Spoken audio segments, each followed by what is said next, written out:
All right, boys and girls, today I'm going to show you how to draw a fox.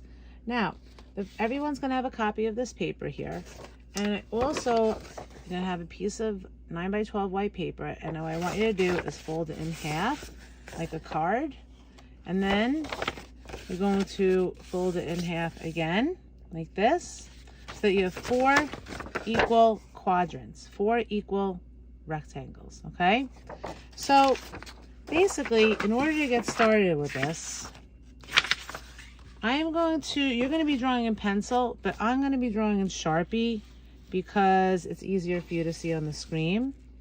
And let's take a look at the steps. Now, the reason why we fold our paper in half and half is so that the vertical line equals these dotted lines and the horizontal line equals those dotted lines. So you have the vertical and the horizontal. Okay, and basically what you want to do is follow step by step each box. The first box we're going to do is step number 1, which is drawing basically a partial triangle, an angle. And you can see that it's a little bit above the line, so I will put a dot here. And then what I like to do is put kind of like a dot here where it's going to end, and a dot here where it's going to end. And then the trick to drawing a straight line without a ruler is to glide your hand across the page. And when you connect the dots,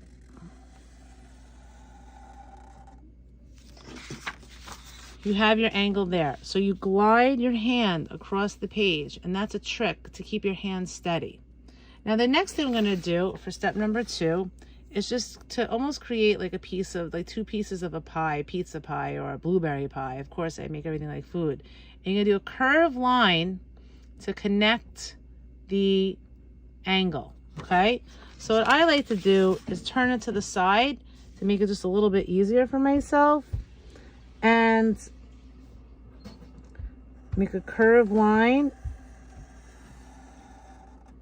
connecting it almost like 2 pieces of a pie.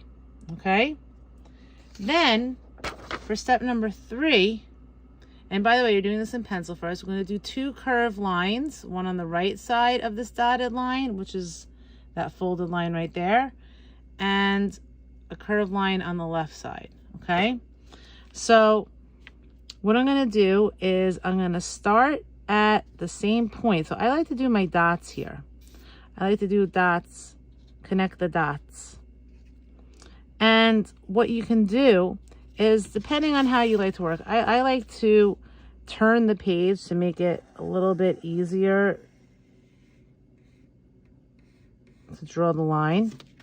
Now, of course, now I'm videotaping this, I mess it up. But the great thing about art is that you can always fix your mistakes. And I'll just make that line a little bit thicker. Yours is going to be in pencil. And again, I'm doing it in Sharpie so you can see it better. And I'm also going to rotate the line here so I can connect the dots. Now, because I made that line thick, I'm just going to make this line a little bit thicker. Yours is going to be in pencil. So it's not really a big deal. Now I made that line a little bit thicker. So I will make this line a little bit thicker. Again, that's the best part about art. You can't really mess it up.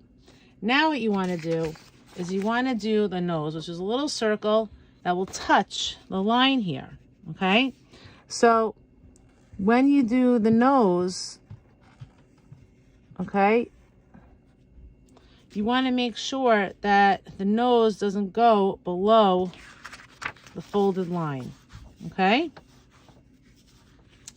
Afterwards, for step number 4, we're going to do the 2 circles for the eyes and the ears. And if you notice, for the circles, they're in the same spot.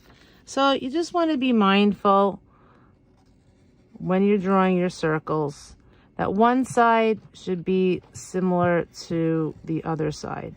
Make sure when you're drawing your circles and drawing your fox that you draw very lightly, because I'm doing it in Sharpie and I can't erase it, but you can erase it. And you want to try to have some symmetry, which is whatever's on the right side is the same as the left side.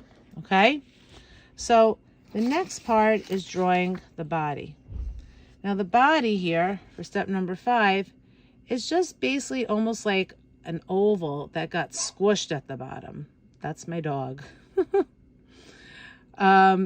And you see at the bottom here, it doesn't touch the very bottom of the page.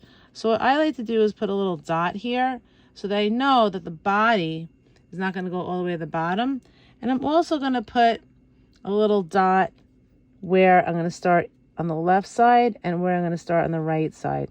This way I know that we can make it as symmetrical as possible. Symmetry is when something is the same on both sides. One of the tricks for drawing something smooth is leaning your hand on the paper, and then you want to rotate, and I'm going to skip here because I have to do the legs. Rotate the paper so it's easier for you to get to your area to draw. Now, because I'm doing it in Sharpie, and I'm going to show you this right now, I didn't make a complete circle. You're going to do a complete circle at the bottom, okay? So I'm going to actually continue this in pencil, as if we were doing this in pencil, okay? Now we're going to do the legs. Make sure the legs go on top of the body. And again, symmetry. You have the letter L here, and it's almost like a mirror image on the left side here. So the reason why, just draw almost like a bubble letter L right on top of the body.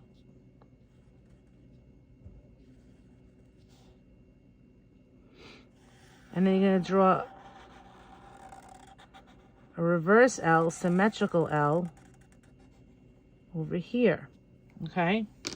So basically, yours is going to be in pencil.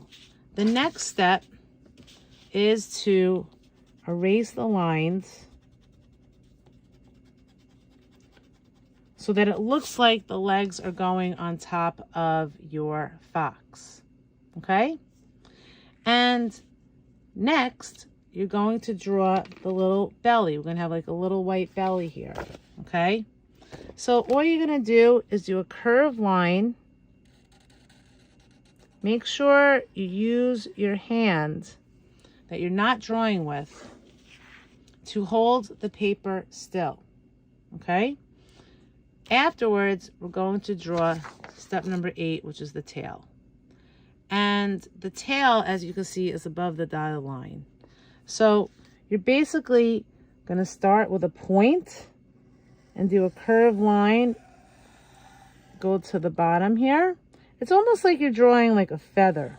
It's going to be wide on the outside and then skinny once you get to the body. And as you can see, we're going to be drawing some zigzag lines to give it a little bit of texture, to give it some white. And lastly, for our fox, is we're going to be drawing the horizon line, which is basically a hill in the background. You're going to pretend that the line continues behind your fox so that you don't have to have it coming in the background. The fox is in the foreground, and now we have it standing on a hill instead of floating in the air. And this is the drawing part of your fox. So eventually we're going to be getting to the next step, which is the coloring. Okay,